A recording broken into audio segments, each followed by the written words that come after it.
Repeat. போடும் பொய்த்திரையை கிழித்து விடும் காலம் புரியும் அப்போது மெய்யான கோலம். கண்ணை நம்பாதே, உன்னை ஏமாற்றும் நீ காணும் தோற்றம் உண்மை இல்லாதது, உண்மை இல்லாதது. புதிய பூமி நண்பர்கள் அனைவருக்கும் வணக்கம். நான் ராஜ்பாபு. துபாகூர் ஜோஷியர் காமெடியில் ஒரு டயலாக் வரும் இல்லைங்களா, நீ சொன்னதுல ஏதாவது ஒன்னாவது உருப்படியா இருக்காயான்ட்டு. கிட்டத்தட்ட அந்த மாதிரி தான் பாருங்க. CM to minister. பட்டா இருக்கிறது, இடம் எங்கே என்று எங்களிடம் வந்து கேட்டார்கள். அதற்கு நாங்கள் சொன்னோம், நிச்சயமாக பட்டா போட்டாலும் சரி, அது போட்ட பட்டாவிற்கு நிச்சயமாக இடங்களை நாங்கள் உங்களுக்கு கண்டறிந்து அதற்கான பதிலை அளிப்போம் என்று அவர்களுக்கு வாக்குறுதி கொடுத்துள்ளோம். முதல்வரில் தொடங்கி அமைச்சர்கள் வரைக்கும் யாராவது ஒருத்தராவது சொன்னதை செஞ்சிருக்காங்களா? மக்கள் தான் முக்கியம், மக்கள் சக்தி என் கூட இருக்கும்போது எனக்கு என்னங்க கவலை, பணமா ஜனமான்னு கேட்டா எனக்கு என் ஜனந்தாண்டா முக்கியம்னு டயலாக் எல்லாம் பேசுறாங்க. பாத்தீங்களா, அந்த டயலாக் எல்லாம் என்ன மாதிரி கிழிஞ்சி கந்தலா தொங்கின்னு இருக்கிறதான் பாருங்க. இந்த காணொலிக்குள்ள ஒட்டுமொத்தமா பார்க்க போறோம். ஆரம்பத்திலேயே ஒரு பைட்டை ஒன்று பிளே பண்றோம். கொஞ்சம் கஷ்டம்தான், பல்ல கடிச்சுக்கின்னு சமாளிச்சுக்கின்னு சகித்து கொண்டு கொஞ்சம் பொறுமையா எப்படியாவது அந்த பைட்டை பார்த்துருக்கோம். 50 வருஷத்துக்கு சீஃப் மினிஸ்டர் இருப்பார். எது மறுபடியும் அந்த ஒரே ஒரு இடத்த மட்டும் ஒரே ஒரு ஃப்ரேம் மட்டும் ரிப்பீட் பண்ணி சொல்லுங்க. 50 வருஷத்துக்கு சீஃப் மினிஸ்டர் இருப்பார். 50 வருஷம் சேம் சிஎம். நல்லா இருக்கும், ரொம்ப நல்லா இருக்கும் சார். நல்லா இருங்க. கண்டினியூ 50 வருஷத்துக்கு சீஃப் மினிஸ்டர் இருப்பார். கொடுக்க வேற ஏதாவது ஸ்டேட் தான் போவார். சீஃப் மினிஸ்டர் சாதாரண பதவி அவர் பொறுத்த வரைக்கும். 30 ஸ்டேட் ஒரு ஸ்டேட். அப்ப அடுத்தது என்ன? அது டெல்லி லெவல். அதுக்கடுத்து என்ன? வேர்ல்டுக்கான தலைவர், பிரைம் மினிஸ்டரையும் தாண்டிடுவார். இப்போ உதாரணத்துக்கு ட்ரம்புக்கும் நாளைக்கு ஒரு அமெரிக்கன் பிரசிடென்ட்டுக்கும் ரஷ்யன் பிரசிடென்ட்டுக்கும் ஏதாச்சும் ப்ராப்ளம்னா கூட இவர் பேசலாமே. நாளைக்கு அப்ப அமெரிக்கா ரஷ்யா பிரச்சனை கூட விஜய் சார் ஏன் பேசக்கூடாதுன்னு கேட்கிறேன். இவர் அன்அப்போஸ்ட் இனிமேலாம் வேர்ல்டுக்கான தலைவர். பவர் எப்படி அவர் சொல்லல, ஜாதகம் சொல்லுது. சிஎம்னா சும்மா ஜூஜிபி சாதாரண போஸ்டிங். இப்ப பாருங்க, பிஎம், அதுக்கு அடுத்த அப்கிரேடு பிரசிடென்ட். அதுவும் சாதாரண பிரசிடென்டா, 2 நாட்டுக்கும் இடையில் 2 பிரசிடென்ட்டுக்கு நடுவில் உட்காந்து மத்தியஸ்தம் பண்ற அளவுக்கு பவர் பேசுதுங்க. எல்லாம் ஜாதகத்தோட பவர் இருக்கட்டும், தப்பு கிடையாது. இந்த ஜாதகத்தோட பவர்னு சொன்ன அந்த பவரை மைண்ட்ல ஞாபகம் வச்சுக்கோங்க, பின்னாடி தேவைப்படும். இவரை பத்தின வீடியோ கிடையாதுங்க இது, அவர் பேசின விஷயத்தை பத்தின வீடியோ. விதவிதமா சோப்பு சீப்பு கண்ணாடி விதவிதமாய் ரகரகமாய் வித்தியாசமாய் ஊருக்குள்ள நல்லா இருக்கிற இடத்துக்கு போயிட்டு செவுத்தெல்லாம் தொட்டு பார்த்து ரீல்ஸ் பதிவு பண்ணுவாங்க. ஆய்வு செய்வதை போல பில்டப் பண்ணி எடிட்டிங் எல்லாம் பேக்ரவுண்ட் எல்லாம் போட்டு சோஷியல் மீடியாவில் ரீல்ஸ் எல்லாம் அப்லோட் பண்ணுவாங்க. அது சிஎம்ல தொடங்கி மினிஸ்டர்ல இருந்து டிவிக்கு கட்சிக்குள்ள இருக்கிற வட்டம் சதுரம் வரைக்கும். ஆனா பாருங்க, நல்லா இருக்கிற இடத்த இதற்கு முந்தைய ஆட்சியாளர்கள் நல்ல இடத்த உருவாக்கி வச்சிருப்பாங்க இல்லைங்களா, அந்த மாதிரி நல்லா இருக்கிற இடத்துல போயிட்டு ஆய்வு பண்ணி பெருமைக்காக ரீல்ஸை போஸ்ட் பண்ணுவாங்களே தவிர, பிரச்சனைன்னு வந்தா என்ன மாதிரி ஓடுறாங்கன்றத மட்டும் முழுசா நம்ம பார்க்க போறோம். உதாரணத்துக்கு ஸ்ரீநாத் அவர்கள் பேசுறத பாருங்க. மக்களுக்கு, ஊர் மக்களுக்கு, பட்டினப்பாக்கம் மக்களுக்கு, என்னுடைய செல்லங்களுக்கு எனக்கு பெரிய கனெக்ட் உண்டு. நாங்க கூட ஆரம்பத்தில் அவர் பேசுறத பார்க்கும்போது, என்னப்பா பட்டினப்பாக்கம் மக்கள் மீனவ மக்களுக்கும் எனக்கும் பெரிய கனெக்ட் இருக்குன்னு சொல்றாரே, ஒருவேளை நமக்கு தெரியாம நிறைய போராட்டத்தில் ஈடுபட்டு அந்த மக்கள் பக்கம் நின்று இருக்காரோ அப்படின்னு பார்த்தா அடுத்த கட்டம் சொன்னாரு பாருங்க, என்ன மாதிரியான கனெக்ட்னு. ஏன் அப்படின்னா, நான் நிறைய படங்கள் இங்க ஷூட் பண்ணியிருக்கேன். எனக்கு ரொம்ப பிடிச்ச ஒரு இடம். ஷூட்டிங் முடிச்சா கூட அப்படியே இங்க உட்காந்து இந்த பீச்சில் உட்காந்து பேசிட்டு தான் போவோம். ஷூட்டிங், இவர் நடித்த படத்தோட ஷூட்டிங்லாம் பாருங்க, அந்த மீனவ மக்கள் வாழுகின்ற பகுதியில் எடுத்தாங்களாம். அதனால பாருங்க, அந்த மக்களுக்கும் அவருக்கும் ஒரு தீர்க்க முடியாத கனெக்ட் இருக்குங்களாம். இருக்கட்டும், தப்பு கிடையாது. தீர்க்க முடியாத, பிரிக்க முடியாத கனெக்ட் எல்லாம் இருக்கட்டும். யாரை பார்த்தாலுங்க, சிஎம்லேருந்து மினிஸ்டர்லேருந்து எம்எல்ஏலேருந்து மாவட்ட செயலாளர் வரைக்கும் யாருக்கிட்ட கேளுங்க, மானே தேனே பொன்மானேன்னு போட்டுக்கிற மாதிரி என்ன எவ்வளவு பிரச்சனை நடந்தாலும் திமுக மேலே பழியை தூக்கி போட்டு அவதூறு பரப்புறாங்கன்ட்டு அந்த மேடையில் கூட ஸ்ரீநாத் கூட அதான் சொன்னாரு. ஆனால் நம்மளை காலி பண்ணுறதுக்கு, நம்மளை டிஃபேம் பண்ணுறதுக்கு நிறைய வேலைகள் செஞ்சுட்டு இருக்காங்க, வெயிட் பண்ணிட்டு இருக்காங்க. ஏதாவது ஒன்று கிடைக்குமா, மாட்டுமா, மாட்டாதான். மாட்டல அப்படின்ன ஒன்று புதுசாக இவங்களே ஒன்று கிரியேட் பண்ணுறாங்க. இப்படி செய்கிறாங்க, அப்படி செய்கிறாங்க, இப்படி பண்ணுறாங்கன்னு வெயிட் பண்ணிட்டு இருக்காங்க. அமைச்சர்கள் மேல அவதூறு அப்படி இப்படின்னு சொல்லிட்டு பார்ப்போம். இதுல வேற பாருங்க, அவதூறு பரப்புறவங்க பரப்பினே இருக்கட்டும், நம்ம பாட்டுக்கு நல்லது பண்ணிட்டே இருப்போம். அந்த மாதிரி இந்த கவர்மெண்ட் உங்களுக்கு தொடர்ந்து செஞ்சுக்கிட்டே இருக்கும். என்ன நல்லது பண்ணாங்கன்னு தெரியல, இருந்தாலும் பண்றோன்றாங்க. அந்த நல்லது பண்றதை பார்த்துட்டு நீங்க அதிகமான விசில் சத்தம் வருகின்ற நாட்கள்ல ஒலிக்க வேண்டியது இருக்குமா. இன்னும் சில பல மாதங்கள்ல நீங்க இன்னும் சவுண்டா விசில் அடிக்க வேண்டியது இருக்குல்ல, அப்ப வச்சுக்குவோம். அப்படிங்களா? அவதூறு பரப்புறாங்க, விசில் சத்தம் அதிகமா கேட்கணும். கேக்குது பாருங்க அந்த இடத்துல.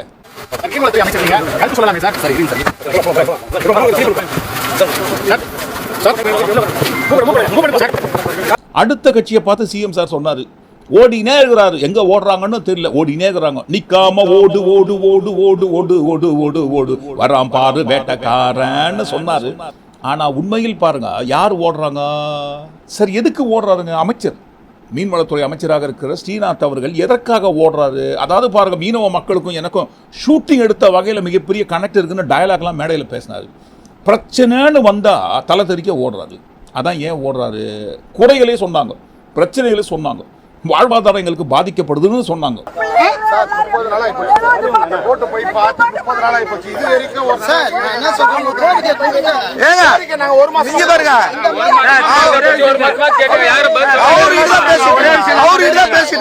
ஐயா, தமிழ்நாடு மீனவர்கள் கடலுக்கு மீன் பிடிக்க போகும்போது ஆந்திரால 7 விசை படகுகளை புடிச்சு வச்சுட்டாங்க. எல்லையை மீறி எல்லையை தாண்டி வந்து மீன் பிடிக்கிறீங்களா, நாங்கள் யார் காட்டுறோம் பாருங்கன்னு சொல்லி விசை படகுகளை பிடிச்சி வச்சுட்டாங்க. எங்களுக்கு வாழ்வாதாரமே போயிடுச்சியா, எப்படியாவது ஏதாவது பண்ணுங்க, நஷ்டஈடு வாங்கி கொடுங்க, சம்பந்தப்பட்ட விசை படகுகளை மீட்டு கொடுங்கன்னு குறைகளை சொல்கிறாங்க. அப்படி குறைய சொல்லிட்டு இருக்கும்போது தான் பாருங்கள், இந்த வடிவேல் காமெடி மாதிரியே பில்டப் பண்ணுவாங்க இல்லைங்களா கேரக்டர், அந்த மாதிரி என்னையா என்ன மினிஸ்டர் வெயில நிக்க வச்சு பேசுங்கிற? எல்லாருமே கஷ்டப்பட்டு இன்னைக்கு ஒரு நிமிஷம் அவர்கிட்ட தானங்க குறைய சொல்றாங்க. அவர்கிட்ட சொல்லிதாங்க ஆகணும். அவரு எங்களுக்காக அவர் எங்களுக்காக சேம் அப்படியே சினிமாவில் வர காமெடி மாதிரி ஆயிடுச்சுங்க. குறைய சொல்லிட்டு இருக்கிறாங்க, பிரச்சனையை சொல்லுங்கிறாங்க, வாழ்வாதாரம் பாதிக்கப்படுதுங்க சொல்லி மீனவ மக்களோட குமுறலை வெளிப்படுத்தினுக்கிறாங்க. அந்த இடத்துல வெயில் நிற்க வச்சு நீ பேசுகிறீங்க. அவர் யார் தெரியுமா? எவ்வளோ பெரிய போஸ்டிங்கில் தெரியுமா? மினிஸ்டர்யான்னு சொல்லி சினிமாவில் கேரக்டரை வெறுப்பேற்றி தூண்டி விடுற மாதிரியே தூண்டி விட்டாங்க. அவங்க கத்த ஆரம்பிச்சிட்டாங்க. மினிஸ்டர்னா குறைய கேட்க மாட்டீங்களா? இப்போ வெயில்னு பேசுகிறாங்களே, என்னையா அமைச்சரை வெயில் நிற்க வச்சு பேசுறீங்கன்னு சொல்லி. அப்போ எப்படிங்க இந்த 5 ஸ்டார் 7 ஸ்டார் ஹோட்டலில் ரூமை புக் பண்ணி பேசலாமா? மினிஸ்டர் சாருக்கு அடிக்கிற வெயில் மக்களுக்கு அடிக்காதா? அவங்களும் வெயில் தான் நிற்கிறாங்க. அதனால் மினிஸ்டர் சார் மட்டும் வெயிலில் நிற்கிறாரு அப்படின்னு சொல்கிறீங்க. ஒருவேளை இவங்களுக்கு உதய சூரியனையும் பிடிக்காது, மேலகிற சூரியனையும் பிடிக்காது, விடியலையும் பிடிக்காது. விடியல் பேரெல்லாம் பார்த்து தூக்கி நிற்கிறாங்க எங்கெல்லாம் விடியல் இருக்குன்ட்டு. ஏன்னா இவங்க வந்ததுக்கப்புறம் விடியலை பார்க்க போகிறதில்ல. ஸோ பார்க்காத விடியலுக்கு எதுக்கு எழுத்து வடிவத்தில் விடியல்னு வைக்கணும்னு விடியல்லாம் தூக்கி நிற்கிறாங்க.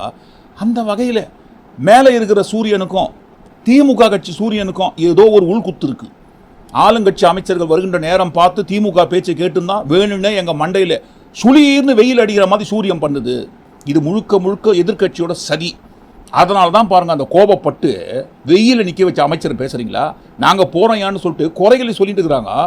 போயினே இருக்காருங்க அவரு. போனால் நாங்கள் விட்டுருவோமா? எங்கே போனாலும் உங்களை விட மாட்டோமே, சுற்றி உங்களை சுற்றுவோன்னு சொல்லி அவர் போகிறாரு. தப்பிச்சு போகிறதுக்கு எவ்வளோ ட்ரை பண்ணுறாரு. ஆனாலும் பாருங்கள், மக்கள் எங்கள் குறைகளை கேட்டுட்டு என்ன பிரச்சனைன்னு நீங்கள் தீர்க்காமல் நாங்கள் விடமாட்டோம்னு சொல்லி அவரை சுற்றி வந்துருங்கிறாங்க. ஏன் சார் ஓடணும்? மீனவ மக்களுக்கும் உங்களுக்கும் தான் மிகப்பெரிய கனெக்ட், ஷூட்டிங் எடுத்த வகையில் கனெக்ட் இருக்குன்னு சொல்கிறீங்க. மீனவ மக்கள் குறைய சொல்கிறாங்க, விசைப்படகுகளை மீட்டு கொண்டு வருவதற்கு ஏதாவது வழியை பண்ணுங்கன்னு கேட்குறாங்க, நஷ்டஈடு வாங்கி கொடுங்கன்னு சொல்கிறாங்க. சரிப்பா, ஏதாவது பண்ணுறப்பான்னு சொல்லிட்டு போக வேண்டியதுன்னு. அதை விட்டு எதுக்காக குறைகளை சொல்ல வந்த மக்களுக்கு முன்னிலையில் அந்த மாதிரி எஸ்கேப் ஆகி ஓடணுங்க? சரி, இங்கே தான் ஓடிட்டாரு. அடுத்து பாருங்கள், ஒரு ப்ரோக்ராமில் ஒரு மேடையில் போயிட்டு பேசுகிறாரு. பேசி முடிச்சுட்டு கீழே இறங்கி வராரு. ப்ரெஸ்ஸில் கேட்குறாங்க, என்ன சார் மீனவர்கள் பிரச்சனையை சொல்லிட்டே இருக்கும்போது ஏன் சார் ஓடுனீங்க அப்படின்ட்டு. ஏன் ஓடணும், எதுக்கு ஓடணும், எப்படி ஓடணும்னு ஓடி காட்டணும் பாருங்கன்ட்டு ப்ரெஸ்ஸில் கேட்டுனே இருக்கும்போது மறுபடியும் பாருங்கள் தெரிச்சு ஓட்டாருங்க. சார், காசிமேடியில் மீனவர்கள் வந்து சாலை மறியல் ஈடுபட்டாங்க. இல்லை, நீங்கள் அதுக்கு கருத்து சொல்லலாம் சார். சார், மீன்வளத்துறை அமைச்சர் நீங்க கருத்து சொல்லலாமே சார். சார் இருங்க சார். சார் சார் மூவ் பண்ணுங்க சார். சார் சார் என்னதான் பிரச்சனை? ஏன் இவ்வளவு பயங்க? இவங்களுக்கு ஓட்டு போட்ட தமிழ்நாட்டு மக்கள், நம்ம தமிழ்நாட்டு மக்கள் சம்பந்தப்பட்டவங்க கிட்ட பிரச்சனை எடுத்து சொல்லிட்டு இருக்காங்க. வாழ்வாதாரம் என்ன வருது நீங்களே சொல்லுங்க. ஒரு கவர்மெண்ட் எங்களோட குறைய நாங்க கவர்மெண்ட் கிட்ட தான் சொல்ல முடியும். கவர்மெண்டே வந்து எந்த பொறுப்பு எடுமா அதுக்கான இது எடுக்காம இந்த மாதிரி அலட்சியமா போனாங்கன்னா நாங்க யார்கிட்ட போய் சொல்றது? அப்புறம் எதுக்காக இவங்களுக்கு எல்லாம் ஓட்டு போட்டு நாங்க தேர்ந்தெடுத்து நாங்க கொண்டு வர சொல்லுங்க பார்க்கலாம். சரி, என்னென்ன பிரச்சனை கேட்டு தீர்த்து வைக்கிறோம்பா அப்படின்னு சொல்வதை விட்டு எதுக்காக இவ்வளவு பயந்து ஓடுறாங்க? மக்கள் கேட்கிற கேள்விக்கு பதில் சொல்லாம பிரச்சனையை தீர்க்கறதுக்கு முடியாம இவங்க ஓடிட்டு அது குறித்து யாராவது விமர்சனம் பண்ணாங்கன்னா, எடுத்து உண்மையை போட்டாங்கன்னா, ஐயோ விமர்சனம் பண்றாங்களே, அவதூறு பரப்பிட்டாங்களே, போடு வழக்கு, உடனடியாக கிரிமினல் வழக்கு தொடர்ந்து கலவரத்தை தூண்டத்துக்கு முயற்சி பண்றாங்கன்ற பிரிவெல்லாம் போட்டு உள்ள தள்ளுங்க. யார் யாரெல்லாம் ஆளுங்கட்சியை எதிர்த்து கேள்வி கேட்குறாங்களோ, யார் யாரெல்லாம் மக்களுக்கு உண்மையை கொண்டு போய் சேர்க்குறாங்களோ அவர்கள் மீதெல்லாம் பாருங்க கலவரத்தை தூண்டக்கூடிய வகையிலான பிரிவுகளை போட்டு அவதூறு வழக்கு பதிவு செய்வதற்கு பதிலாக கிரிமினல் வழக்கை பதிவு பண்ணி ஸ்பாட்லேயே கைது பண்ணி நீதிமன்றத்தில் கொண்டு போய் நிறுத்துறாங்க. ரிமாண்ட் பண்ணுங்க சார், எங்களை குறித்து அவதூறு பரப்பிட்டாங்கன்ட்டு. அதனால தான் பாருங்க நீதிமன்றத்தில் நீதிபதி நறுக்கு நறுக்கு நறுக்கு நறுக்கு நறுக்குன்னு கூட்டியிருக்காரு. என்னையா என்னதான் ஏன் பண்ணுறீங்க நீங்கள்?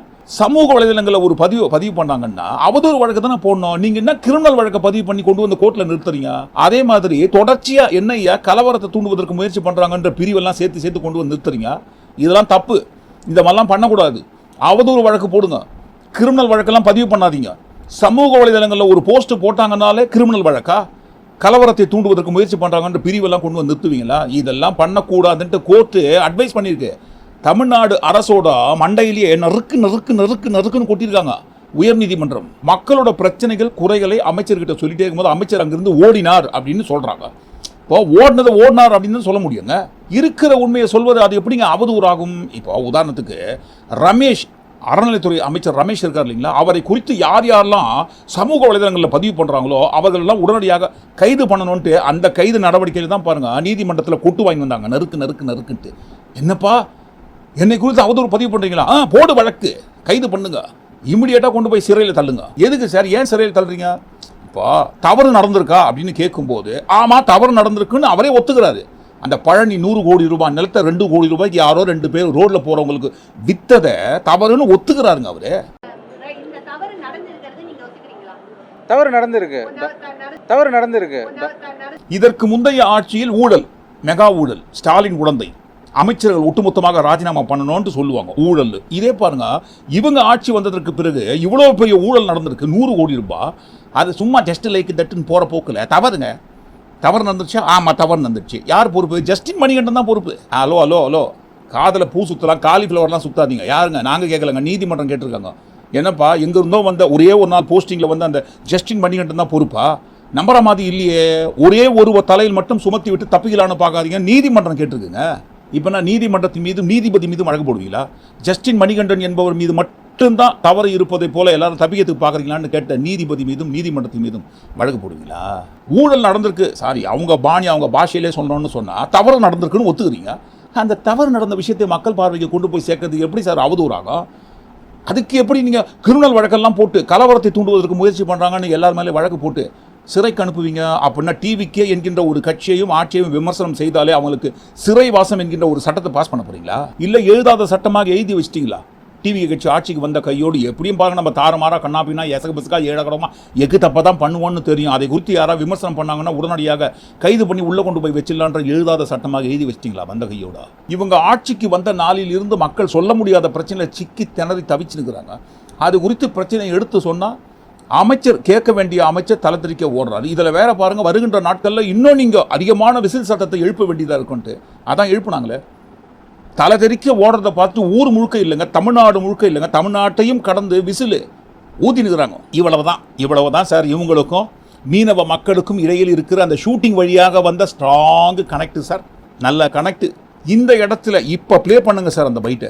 வேர்ல்டுக்கான தலைவர் பிரைம் மினிஸ்டரையும் தாண்டிடுவார். இப்போ உதாரணத்துக்கு ட்ரம்ப்புக்கும் நாளைக்கு ஒரு அமெரிக்கன் பிரசிடென்ட்டுக்கும் ரஷ்யன் பிரசிடென்ட்டுக்கும் ஏதாச்சும் ப்ராப்ளம்னா கூட இவர் பேசலாமே. கவுண்டம் பண்ணி கேட்பார் இல்லைங்களா? இதெல்லாம் எதிர்கட்சிக்காரன் பார்த்தா என்னையா நினைப்பான்னு சொல்லி எதிர்கட்சி நினைக்கிறது கூட இருக்கட்டும்.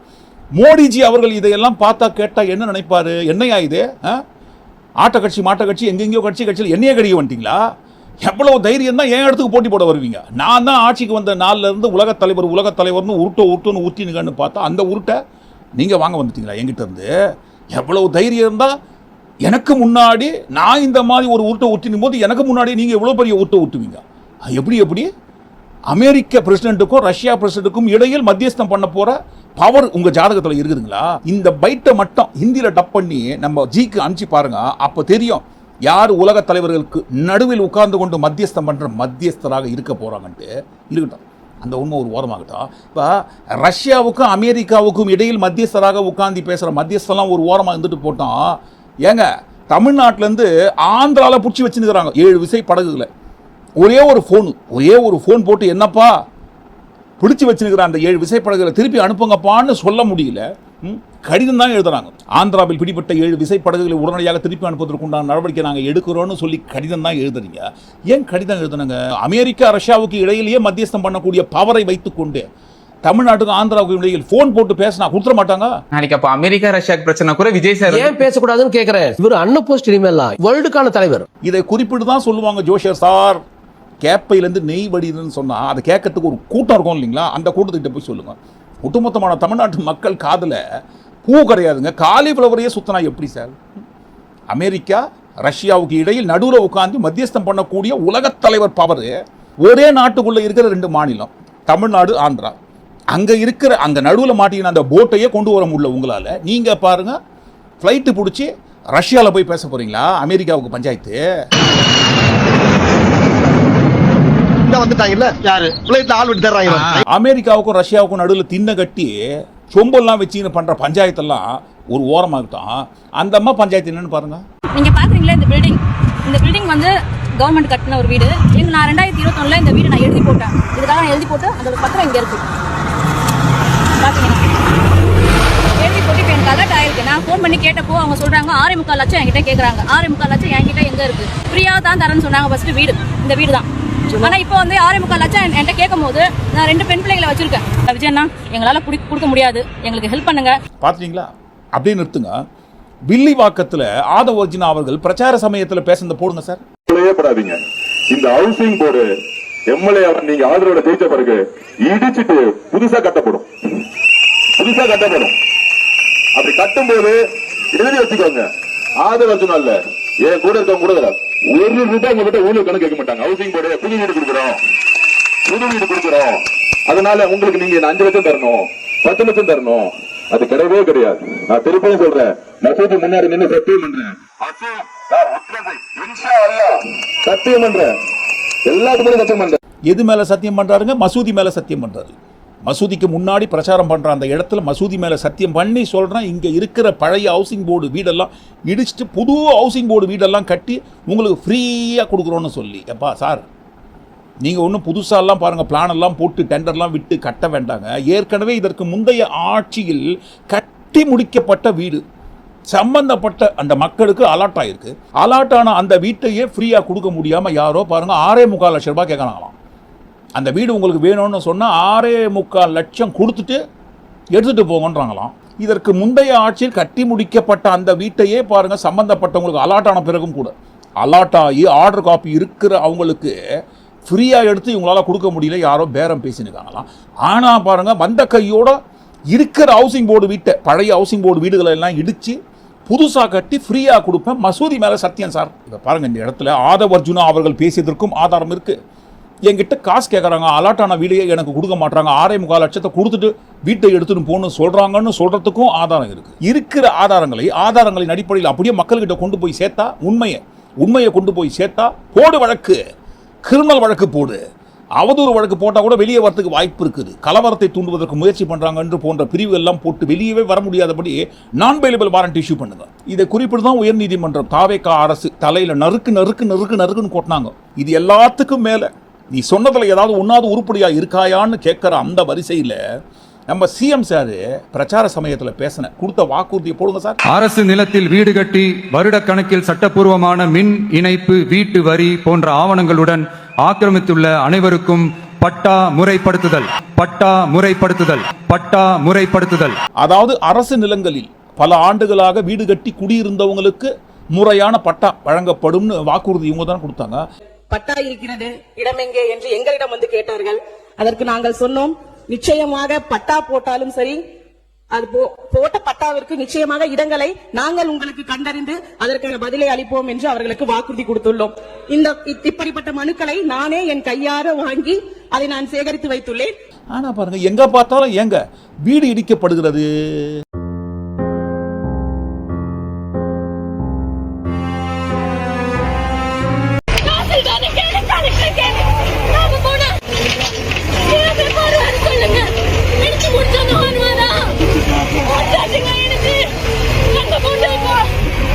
ஓட்டு போடுங்க, விஜய்க்கு ஓட்டு போடுங்கன்னு சொன்னாங்க.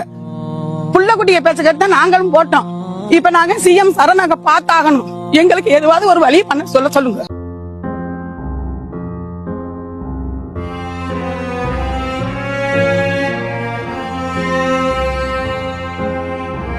பொண்ணை வச்சு ரொம்ப கஷ்டப்பட்டு சாப்பாட்டுக்கே வழி இல்லாம பிள்ளைங்களை படிக்க கூட வைக்க முடியாம போராடிட்டு இருக்கோம். இப்ப வந்து வீடு எடுங்கன்னா நாங்களாம் எங்க போறது? பிள்ளை குட்டி இல்ல, கடவுள் இல்ல, யாருமே இல்லாம அழாத மாதிரி இந்த 60 வருஷம் இருந்து அதுக்கு முந்தி மாமியா மாமனா இருந்த வீடு நாங்க வந்து பல நாளா இது இப்ப வந்துகிட்டு எங்களுக்கு பண்ணாத இறந்தெல்லாம் பண்றாங்க. கையெடுத்து கும்பிட்டு கேக்குறேன் எங்க இருக்கு வாங்க நான் வந்து எங்களை காப்பாத்துங்க.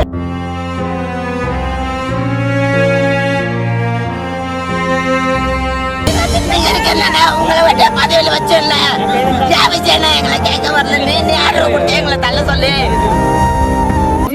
எங்க ஊரை வந்து காப்பாத்துங்க. இந்த அநியாயம் பாருங்க. இவங்க நல்லா இருப்பாங்களா?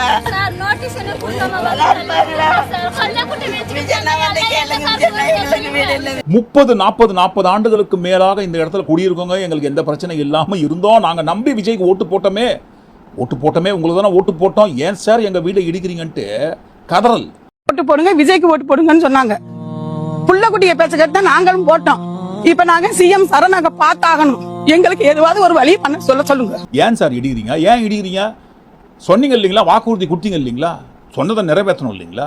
அரசு நிலத்தில் வீடு கட்டி வருடக்கணக்கில் சட்டப்பூர்வமான மின் இணைப்பு, வீட்டு வரி போன்ற ஆவணங்களுடன் ஆக்கிரமித்துள்ள அனைவருக்கும் பட்டா முறைப்படுத்துதல். அதற்கு நாங்கள் சொன்னோம், போட்ட பட்டாவிற்கு நிச்சயமாக இடங்களை நாங்கள் உங்களுக்கு கண்டறிந்து அதற்கான பதிலை அளிப்போம் என்று அவர்களுக்கு வாக்குறுதி கொடுத்துள்ளோம். பல ஆண்டுகளாக அரசு நிலத்தில் வீடு கட்டி குடியிருக்கிறவங்களுக்கு முறையாக பட்டா வழங்கப்படும்னு சொன்னீங்க இல்லைங்களா?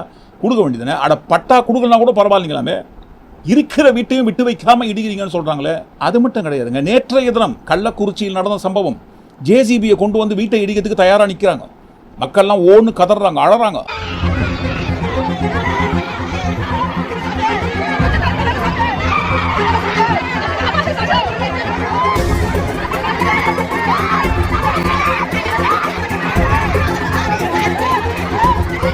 பல ஆண்டுகளாக குடியிருக்கிற வீட்டை இடிக்க வந்துட்டாங்களே, நாங்க எங்க போவோம், எங்க நிற்போம், உடனடியாக இந்த பொருள்லாம் தூக்கி வெளியே போட சொல்றாங்களே, நாங்க நடுத்தருக்கு வந்துட்டோமேன்னு ஓன்னு அழறாங்க. நாங்க வந்து கள்ளக்குறிச்சி மாவட்டம் சின்னசாலை வட்டம் திமாபுரம் கிராமம். நாங்க வந்து 85-86 இந்திரா குடியிருப்பு திட்டத்துக்கு எங்களுக்கு அரசாங்கம் கட்டி கொடுத்தாங்க. நாங்க எதுவும் கோயில் மனத்தை ஆக்கிரமிப்பு பண்ண கிடையாது, எங்களுக்கு அரசாங்கம் கட்டி கொடுத்தாங்க. இப்போ வந்து திடீர்னு 45 வருஷமா நாங்க குடியிருக்கிறோம். இப்போ திடீர்னு இருக்குன்னு சொன்னா நாங்க எங்க போவோம், நாங்க என்ன பண்ணுவோம்? நாங்க எங்களுக்கு அந்த அரசாங்கம் ஏதாவது பண்ணி தரணும். எங்களுக்கு இந்த வீடு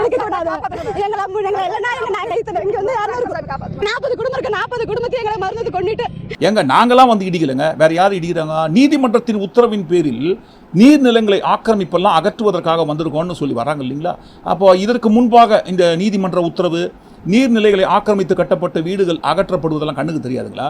இதற்கு முந்தைய ஆட்சி காலத்தில் அதை போன்ற சம்பவம் நடந்தா ஆதவ் அர்ஜுனா அவர்கள் என்ன சொன்னாருங்க? இங்க இருக்கக்கூடிய 500-600 ஃபேமிலி வந்து வீடை இடிச்சு தான் கொடுக்கணுமா? கோர்ட்ல கேஸ் ஃபைல் பண்ணாங்க. யார் பண்ணது? அதே அரசு. யார் பதில் சொல்றது? அதே அரசு. இந்த திமுக அரசு எதிர்க்கட்சியா இருக்கும் பொழுது பட்டா கொடுக்கணும்னு ஏன் சொன்னீங்க? அப்ப ஏன் வந்து அரசு வந்து கேஸ் ஃபைல் பண்ணி அதே அரசு இந்த விளிம்பு நிலையில இருக்க மக்களுக்கு கோர்ட்ல போய் சண்டை போறதுக்கான வலிமை இருக்குமா?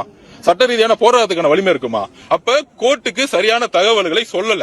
மாண்புமிகு முதலமைச்சரும் கார்பரேஷன் இருக்கக்கூடிய மேயர் அவர்களும் இங்க இருக்கக்கூடிய அமைச்சர்களும் எம்எல்ஏக்களும் இங்க இருக்கக்கூடிய கவுன்சிலரை வச்சுக்கிட்டு எல்லா வேலையும் இடிக்கிறதுக்கான எல்லா வேலையும் நைட்டா பண்ணிட்டு இருக்காங்க. இதை நாங்கள் வன்மையாக கண்டிக்கிறோம். சொன்னது யாரு? அரசே போடுறாங்க வழக்கு, அரசே சொல்றாங்க, அரசே வாதாடுறாங்க, அரசு அரசு அரசுன்னு. இதற்கு முந்தைய அரசு தான் எல்லாம் காரணம்னு சொன்னீங்க. அப்போ இதுக்கு யார் காரணங்க? ஏன் இடிக்கிறீங்க வீட்டை? வந்த கையோட ஃபைட் பண்ண வேண்டியதுதானே? ஏங்க பல வருஷமா அவங்க அந்த வீட்டில் குடியிருந்துட்டாங்க, நாங்க வேற வாக்குறுதி கொடுத்துட்டோம். பாதிக்கப்பட்ட மக்கள் கிட்ட கண்டிப்பா இருக்கிறோம், கண்டிப்பா அவங்களுக்கு பட்டா கொடுக்கப்படணும். இது நீர்நிலையா இருந்தா ஏன் ரிஜிஸ்ட்ரேஷன் பண்ணீங்கறத மாண்புமிகு மூர்த்தி அவர்கள் சொல்லணும். அப்ப இங்க இருக்கக்கூடியது வந்து நீர்நிலை இல்லைன்னு சொல்லிட்டு கார்பரேஷனே ஒரு தாட்டி ஆர்குமெண்ட் பண்ணிருக்காங்க. ஒரு பக்கம் விஜய் அவர்கள் என்ன வாக்குறுதி கொடுத்தாரு? பல ஆண்டுகளாக அரசு நிலங்களில் வீடு கட்டி குடியிருக்கிறவங்களுக்கு முறையான பட்டா வழங்கப்படும் வாக்குறுதி கொடுத்தாரு. இன்னொரு பக்கம் ஆதவ் அர்ஜுனா அவர்கள் இதற்கு முந்தைய ஆளும் அரசு வீடெல்லாம் இடிச்சாங்க, நாங்க அப்படிலாம் வந்தா இடிக்க மாட்டோம், இடிக்கிறவங்களையும் விட மாட்டோம்னு சொன்னீங்க. ஆனா பாருங்க இடிக்கிறாங்களே. சரி, இதெல்லாம் கூட ஒரு ஓரமாகட்டுங்க. இந்த இடத்துல ஐயா எங்களுக்கு இன்னொரு உண்மை தெரிஞ்சு ஆகணும். அரசு நிலத்தில் வீடு கட்டி வருடக்கணக்கில் சட்டப்பூர்வமான மின் இணைப்பு, வீட்டு வரி போன்ற ஆவணங்களுடன் ஆக்கிரமித்துள்ள அனைவருக்கும் பட்டா முறைப்படுத்துதல். அப்ப சொன்ன மாதிரி யார் யாரெல்லாம் அரசு நிலங்களில் வீடு கட்டி பல வருஷமா குடியிருக்காங்கன்னு செக் பண்ணி சர்வே எடுத்து முறையா பட்டா கொடுத்தணும் இல்லைங்களா? அதுதானே நியாயம், முறை. கள்ளக்குறிச்சியில பாருங்க, கோவில் நிலங்களில் ஒரு பக்கம் நீர்நிலைகளை ஆக்கிரமித்து வீடு கட்டியதாக சொல்றாங்க, இன்னொரு பக்கம் பாருங்க கோவில் நிலங்களை ஆக்கிரமித்து வீடு கட்டி இருக்காங்க, அதனால நாங்க ஆக்கிரமிப்பு அகற்ற வந்திருக்கோம், 10 நாளா டைம் கொடுத்துருக்காங்களா, 10 நாளா டைம் கொடுத்துருக்காங்க வீடை காலி பண்றதுக்குன்னு சொல்றாங்க. எதுக்குங்க? எங்களுக்கு அரசாங்கம் கட்டி கொடுத்தாங்க, நாங்க எதுவும் கோயில் மனத்தை ஆக்கிரமிப்பு பண்ண கிடையாது, எங்களுக்கு அரசாங்கம் கட்டி கொடுத்தாங்க. இப்போ வந்து 45 வருஷமா நாங்க இங்க குடியிருக்கிறோம்.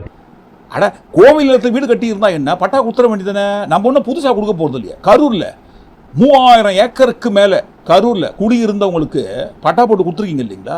நாங்க ஏன் பட்டா போட்டு கொடுத்தீங்கன்னா கேட்கலங்க. கோவிலை வைத்து மதத்தை வைத்து கடவுளை வைத்து பிரச்சாரம் பண்ற அந்த ரகத்தை சேர்ந்தவங்க நாங்க கிடையாதுங்க. கரூரில் வாழும் மக்களுக்கு ஒரு நீதி, வேற ஒரு ஊர்ல வாழ்ற மக்களுக்கு இன்னொரு நீதியா? நியாயத்தராசை நிறுத்தியதை போல அனைவருக்கும் சமமான நீதியை வழங்க வேண்டும். இப்போ ஒரு இடத்துல கோவில் நிலத்தில் வீடு கட்டி குடியிருக்காங்க பல ஆண்டுகளாகன்னு சொல்லும்போது அவங்களுக்கு பட்டா மறுக்கப்படுகிறது, வீடுகளை அகற்றுவதற்கு முயற்சி பண்றோம்னு சொல்லும்போது கரூர்ல மட்டும் என்ன அந்த நீதி? பல ஆண்டுகளாக குடியிருக்கிறாங்க, நிலத்தை எடுத்துக்கங்கப்பான்னு சொல்லி 3000 ஏக்கரை தாராளமாக வாரி வழங்கியிருக்கீங்க. அப்போ அதே மாதிரி எல்லா இடத்துலையும் தமிழ்நாடு முழுக்க எல்லா ஊர்லேயும் அரசு நிலத்திலேயோ கோவிலுக்கு சொந்தமான நிலங்களில் பல ஆண்டுகளாக வீடு கட்டி குடியிருந்தாங்கன்னா அவங்க எல்லாருமே பட்டா போட்டு கொடுங்க. அது என்ன எந்த ஊர்லேயும் வராத அக்கறை, கரிசனம், கருணை கரூரில் மட்டும் வருதுங்க. இடைத்தேர்தல் வருது இல்லைங்களா, அதனால தான் அந்த கருணையெல்லாம் வருது. கேட்பாங்க இல்லைங்களா, நாங்கள் கேட்க மாட்டோங்க. ஏன்பா கரூரில் மட்டும் பட்டா போட்டு கொடுக்குறீங்க கோவில் நிலத்துக்கு சொந்தமான இடத்துல வீடு கட்டி குடியிருந்தவங்களுக்கு, அப்போ எங்களை மட்டும் வீட்டை இடிக்க வந்தால் என்னப்பான்ட்டு மக்கள் கேட்குறாங்களே. இந்த உண்மையை குறித்து தமிழ்நாடு முழுவதும் பல ஊர்களில் இருக்கிற மக்கள் மீது வராத அக்கறை, கருணை, கரிசனம் கரூரில் மட்டும் ஏன் வருது? இடைத்தேர்தல் வருது, ஓட்டுகளை அறுவடை செய்வதற்காக தான் அந்த கருணை வந்துதான்ற ஒரு உண்மையை எடுத்து போட்டா ஐயோ அவதூறு பரப்பிட்டாங்களே, போடு வழக்கு, கிரிமினல் வழக்கு பதிவு பண்ணு, கலவரத்தை தூண்டுறதுக்கு முயற்சி பண்றாங்கன்னு NBW இஷ்யூ பண்ணுங்க. ஏங்க ஓட்டு வாங்கறதுக்காக பொய்யான சாத்தியம் இல்லாத வாக்குறுதியெல்லாம் மக்களுக்கு கொடுத்து ஏமாற்றி ஓட்டு வாங்கிட்டீங்க அப்படின்ற ஒரு உண்மையை கேட்கக்கூடாது. கேட்டா வழக்கு போட்டுருவாங்க. இதெல்லாம் மோடிஜி அவர்கள் பார்க்கும்போது என்னப்பா நமக்கே டஃப் கொடுக்குறாரு விஜய் அவர்கள். நம்ம தான் பாருங்க நம்மை குறித்து கேள்வி கேட்டால் நாட்டையே குறித்து கேள்வி கேட்பதை போல தேச துரோக வழக்கெல்லாம் பதிவு பண்ணி உள்ள தள்ளுவோம். நம்ம ஏன் மிஞ்சிறாரு போலுக்கு தமிழ்நாட்டில் விஜய் அவர்கள் எந்த கேள்வி கேட்டாலும் கலவரத்தை தூண்டுறாங்கன்ற செக்ஷன்லாம் பதிவு பண்ணி உள்ள தள்ளுறாரு. ஒரு நாள் அவர்கிட்ட கிளாஸ் எடுக்கணும், எப்படிலாம் வழக்கு மக்கள் மேலெல்லாம் பதிவு பண்ணி கேள்வி கேட்குறவங்களை உள்ள தள்ளணுன்ற ஒரு கிளாஸ் எடுக்கணும்னு நம்ம மோடிஜி அவர்களே பாருங்க விஜய் அவர்கள்கிட்ட கிளாஸ் எடுப்பதற்கும் வாய்ப்பு இருக்கு.